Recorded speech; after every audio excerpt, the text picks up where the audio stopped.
Olá, vamos agora para o tema 11. Nesse tema 11, nós vamos dar sequência aí ao estudo dos modelos de qualidade da água.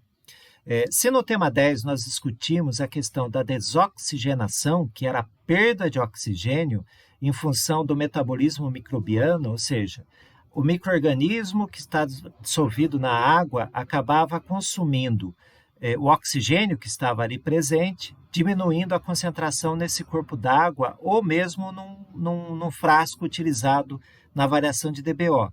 Nesse momento, a gente vai discutir a recomposição dessa concentração de oxigênio e como isso se dá. Então, por que nós fazemos isso? O grande objetivo é criar esse balanço de massa. Um balanço de massa onde nós consigamos somar a perda de oxigênio e a recomposição da concentração de oxigênio. Colocar tudo isso numa equação.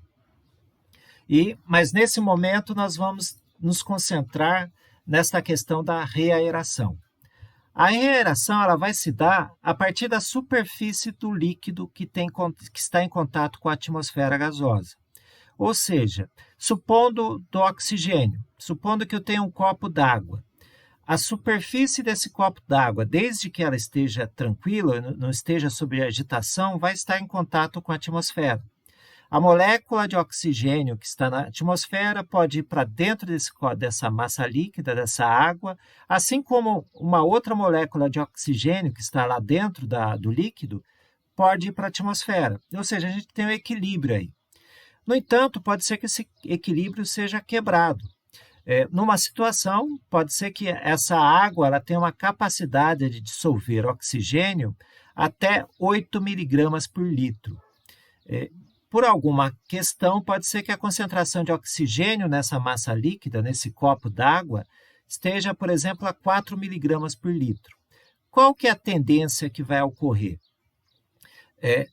O oxigênio que está na atmosfera vai ter uma tendência maior a entrar nesse copo d'água, nesse volume de água. E a tendência de saída vai ser menor. Ou seja, a gente vai ter um deslocamento de ar muito maior para dentro do líquido do que para fora. Por outro lado, se nós tivermos uma concentração de oxigênio na massa líquida, como de saturação de 8 miligramas, porém, eu introduzi de maneira forçada 16 miligramas nessa massa líquida, nesse copo d'água, o que está acontecendo? A concentração que eu tenho de 16 miligramas é muito superior à concentração de saturação, que era de 8 miligramas. Ou seja, eu tenho muito mais oxigênio ali dentro do que a água é capaz de dissolver. Qual que vai ser a tendência? Qual que vai ser a busca do novo equilíbrio? É haver uma perda de oxigênio que estava lá dentro da massa líquida para a própria atmosfera. Tal como nós podemos ver aqui. O que foi feito nesse ensaio que eu obtive no YouTube? Eu tinha um copo d'água aí por volta de 200 ml e foi super saturado com oxigênio, foi super saturado com ar. Eu coloquei muito mais ar ali do que essa água que está aí dentro desse copo era capaz de dissolver. A partir do momento que eu tiro a tampa, ou seja, eu permito que haja uma interação entre a atmosfera e a água, a tendência é a buscar um equilíbrio. E qual seria esse equilíbrio? A concentração de saturação nesse ambiente. A concentração de ar que essa água é capaz de suportar. E qual seria essa concentração? Vai depender do local onde eu estou, se ele está no nível do mar ou se está numa montanha. Vai depender da temperatura, enfim, e dos componentes que estão presentes nessa água. Mas o importante é que nesse momento nós tenhamos essa compreensão. A água tem uma capacidade de dissolver o ar, dissolver o oxigênio. Vamos trabalhar com aquele valor que é tipicamente encontrado aqui na nossa região, por volta de 8 miligramas por litro. Nesse caso, havia muito mais do que esses 8 miligramas. Por isso, essa tendência do ar e do oxigênio se deslocarem e irem para a atmosfera, até que seja atingido esses 8 miligramas nessa massa líquida, nesse volume que está armazenado nesse copo. O que ocorre quando nós lançamos efluente num corpo hídrico? O oxigênio está dissolvido no corpo hídrico. possivelmente na concentração de saturação. Porém, quando eu lanço matéria orgânica, haverá o desenvolvimento de micro-organismos que vão se adaptar a essa nova condição, a esse alimento que eu acabei lançando. Eles vão degradar essa matéria orgânica e, consequentemente, vão consumir oxigênio. Ou seja, se no nosso exemplo a concentração que eu tinha de 8 miligramas estava presente nesse rio, a partir do momento que eu lancei a matéria orgânica, houve o desenvolvimento do micro-organismo, houve o consumo de oxigênio, e eu não vou ter mais 8 miligramas ali dentro. Talvez eu vá ter, dependendo da quantidade de matéria orgânica que eu lancei, eu terei 6, 4, 3 miligramas de oxigênio nesse corpo hídrico. Ou pensando num copo d'água, eu vou ter 3 miligramas nesse copo d'água de oxigênio. O que isso vai acabar acarretando? Como a concentração de oxigênio dentro desse volume de água é inferior à saturação, haverá tendência do oxigênio que está na atmosfera se deslocar, tender a difundir nesse volume de líquido. Então, nós vamos ter um fluxo muito mais poderoso no sentido da atmosfera para o corpo hídrico, da atmosfera para o copo d'água, da atmosfera para o volume d'água. Haverá o fluxo oposto, o oxigênio que está dentro do líquido tender a sair? Sim, haverá. Porém, nós vamos ter um fluxo de entrada muito maior que o fluxo de saída. E essa reaeração, esse fluxo de entrada de oxigênio, segue uma reação de primeira ordem, tal como nós trabalhamos no tema 10, a questão do consumo da matéria orgânica, a questão da biodegradação da matéria orgânica. Então, resumidamente, nós vamos ter essa condição. Tendo água, se eu colocar micro-organismo e matéria orgânica dentro dessa água, esse micro-organismo vai consumir o oxigênio que está aí dentro. Consequentemente, o oxigênio vai atingir uma concentração inferior à sua saturação na água e, consequentemente, vai haver um fluxo de ar da atmosfera para o copo d'água. Então, é isso que nós vamos trabalhar nesse tema. Nós vamos tentar entender como se dá essa reaeração. E, basicamente, tem dois tipos, tem duas formas de difusão do ar, do oxigênio para a massa líquida. A primeira é a difusão molecular e a segunda é a difusão turbulenta. A difusão molecular ela ocorre basicamente, principalmente, em lagos ou em locais onde a água tem um fluxo muito lento ou onde não há turbulência nessa água. Ou seja, a água que está na superfície do lago, a água que está na superfície dessa coluna líquida, não tem uma tendência a ir para o fundo. E vice-versa, a água que está lá no fundo não tem uma tendência a ir para a parte superior. Ou seja, a troca gasosa acaba ocorrendo somente nessa superfície, somente nesse espelho d'água, na superfície desse espelho d'água. Esse mecanismo de difusão molecular, ele é muito lento. Por quê? O oxigênio que entrou na superfície da água, ele vai ter que penetrar e até atingir as profundidades maiores. Ele vai ter que percorrer toda essa coluna d'água até atingir a profundidade. Ou seja, vai ser uma velocidade muito lenta que isso ocorre. E isso se dá principalmente nesses casos. Por exemplo, aqui, um lago. Onde está havendo essa troca gasosa? Somente nessa superfície que nós estamos vendo. Ou seja, reforçando, a água que está no fundo não vem para a superfície para ter contato com a atmosfera. É um lago e com velocidade muito baixa e tendo uma estratificação muito grande. Por sua vez, na difusão turbulenta, nós temos uma condição um pouco diferente, ou melhor, bastante diferente. Essa superfície que nós temos na água, essa água que está na superfície, ela vai passar por um processo de turbulência. O fluxo de água que está circulando nesse corpo hídrico é turbulento. Ou seja, essa água que no instante está na superfície, ela vai para o fundo. E a água que está no fundo vem para a superfície. E quando ela está na superfície, ela acaba havendo essa interação com a atmosfera, onde há a troca gasosa.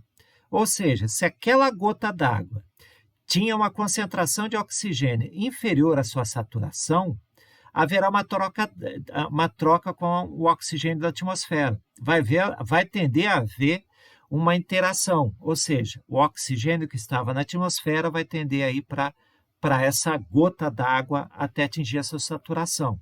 E, por sua vez, como há um fluxo turbulento, essa gota d'água, em função da turbulência, acaba indo para o fundo do lago, para o fundo do corpo hídrico.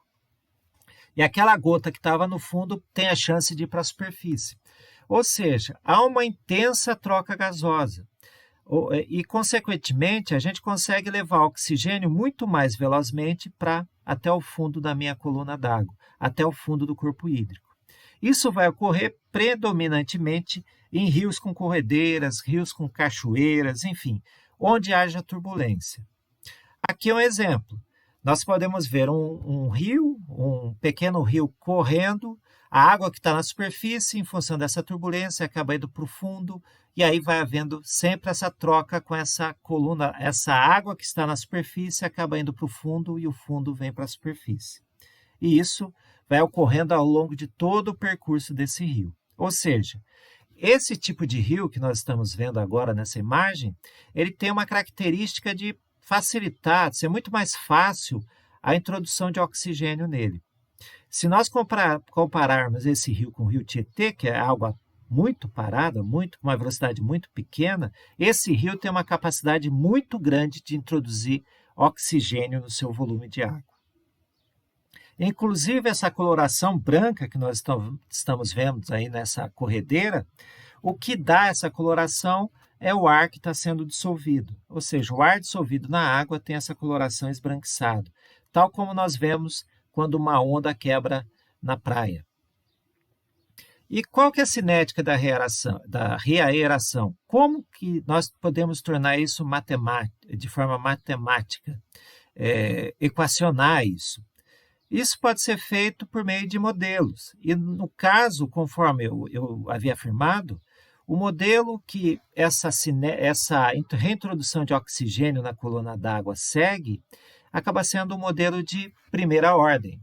Recordando, um modelo de ordem zero, nós temos que, independente da concentração que eu tiver no ambiente, na água ou na atmosfera, vai ser sempre a mesma taxa. No modelo de primeira ordem, numa reação de primeira ordem, nós vamos ter que, se eu tenho uma baixa concentração de oxigênio dentro da água, a tendência, a velocidade com que o oxigênio vai da atmosfera para a água vai ser muito mais rápido do que se eu tiver um déficit muito pequeno. E justamente esse equacionamento a gente trabalha com déficit de oxigênio. Aqui à direita, com fundo azul, nós temos o equacionamento que é empregado. Observem que a variação do déficit ao longo do tempo depende do déficit que eu tenho num dado instante. Ou seja, supondo que eu tenha uma concentração de saturação de oxigênio de 8 miligramas e a concentração que eu tenho naquele ambiente é de 2 miligramas, eu tenho um déficit de 6 miligramas. Então, eu vou ter uma dada taxa de diminuição desse déficit ao longo do tempo. Porém, se eu tenho a concentração de 8 e a minha concentração de oxigênio nessa massa líquida é de 7, ou seja, eu tenho uma diferença, um déficit de apenas 1 miligrama, essa recuperação, essa diminuição do déficit vai ser muito mais lenta. E o que é esse déficit? É a concentração de saturação menos a concentração que eu tenho naquele ambiente, naquela coluna d'água. Então, tendo essa equação, que nós acabamos de expor, tendo essa equação, o que eu vou fazer? Eu vou fazer do mesmo modo que nós trabalhamos na variação da matéria orgânica, quanto a DBO, que também era uma reação de primeira ordem. Basta eu levar esse D para cá, então aqui ficaria 1 sobre D e passar esse dt para cá. Eu faço a integração dessa equação e após a integração basta substituir o D por essa diferença aqui, concentração de saturação menos concentração inicial.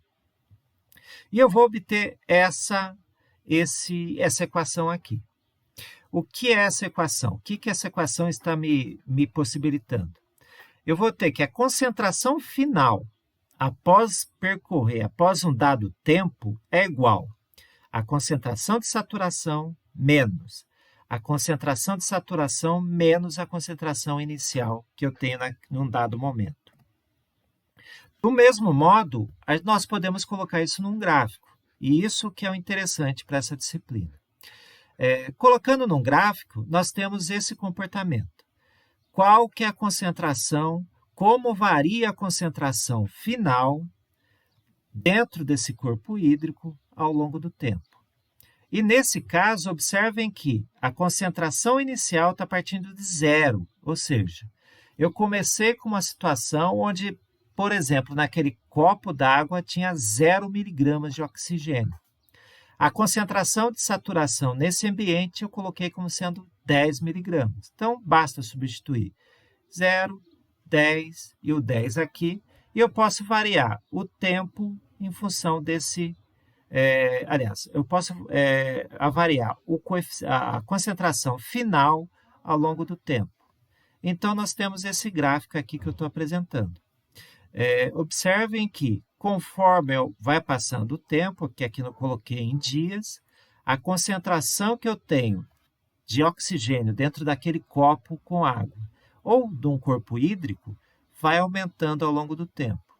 E, mais uma vez, como uma reação de primeira ordem, quando há uma diferença muito grande entre essa situação inicial e a situação final, ou seja, a concentração de saturação, essa recuperação é muito rápida.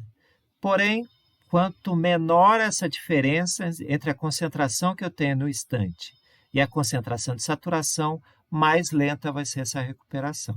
Isso é importante, esse equacionamento. E da onde vem? Qual o significado desse K2, que é uma constante, que está presente na equação? O K2 vai depender do tipo de corpo hídrico que eu tenho. Ou seja, quanto mais o corpo hídrico é favorável à introdução de oxigênio, maior vai ser o valor de K2. Ou seja, se nós tivermos rios rápidos, se nós tivermos rios com corredeiras ou rios com cachoeiras, eu estou favorecendo muito a entrada de oxigênio nessa coluna d'água. Porém, se eu tiver lagos ou lagoas que são profundas e muito com a água extremamente parada, esse coeficiente vai ter que indicar um valor tal que seja muito desfavorável à introdução de oxigênio para essa coluna d'água. Então, de tal modo que nós temos essa tabela. Observem, se o lago é raso, ou se o corpo hídrico, se o rio é rápido e raso, os valores são sempre superiores a quando é profundo. Mas, ao mesmo tempo, nós podemos observar que, conforme aumenta a turbulência, conforme aumenta a velocidade de escoamento, aumenta o valor de K2, aliás. Ou seja, conforme aumenta o valor de K2, maior vai ser a chance de introduzir oxigênio nessa coluna d'água. Maior vai ser essa possibilidade. E, por outro lado, quanto mais tranquila essa água, mais desfavorável é essa reaeração. Também, do mesmo modo, quanto mais profundo é esse rio, mais desfavorável é essa reintrodução de oxigênio. Porque imaginando no extremo, numa lagoa com água parada, aquela molécula de oxigênio tem que percorrer toda a coluna d'água até atingir o fundo da lagoa. Então, é muito lento esse processo. E, do mesmo modo, no extremo oposto, eu tenho um rio rápido, turbulento e raso, isso vai ser uma condição ideal, vai ser extremamente mais favorável à introdução de oxigênio. Há essas tabelas, porém há equações também que podem exprimir, que nós podemos conseguir encontrar esses valores de K2. Observem que essas três equações, todas elas nós são em função, o K2 é função da profundidade e da velocidade do líquido.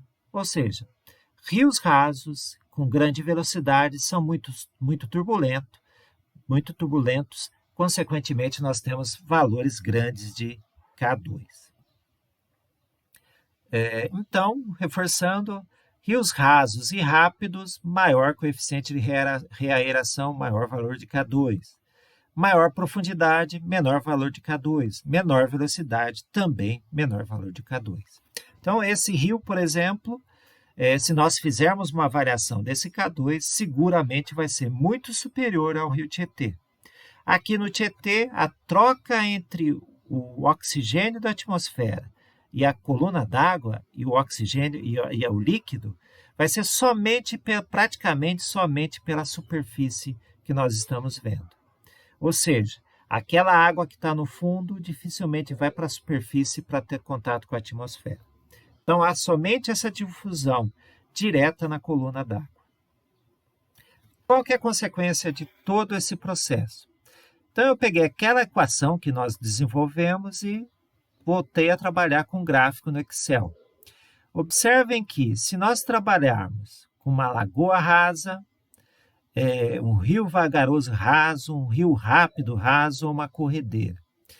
Observem que, nesse extremo de uma lagoa, ela vai levar muito tempo para sair de uma concentração de 0 miligramas por litro até recuperar, por exemplo, 10 miligramas. Seria superior a 12 dias para que isso ocorresse. Um rio vagaroso rápido, a mesma coisa, seria bastante lento.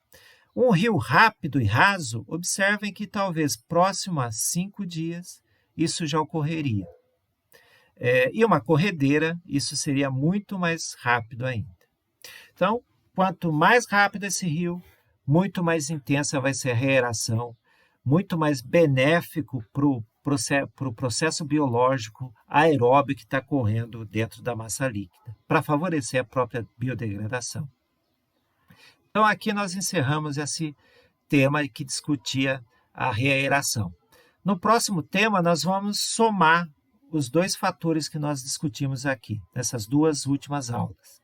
Trabalhar com a desoxigenação e a reaeração, e buscando chegar num gráfico final que apresenta como o lançamento de matéria orgânica impacta um corpo hídrico. Até!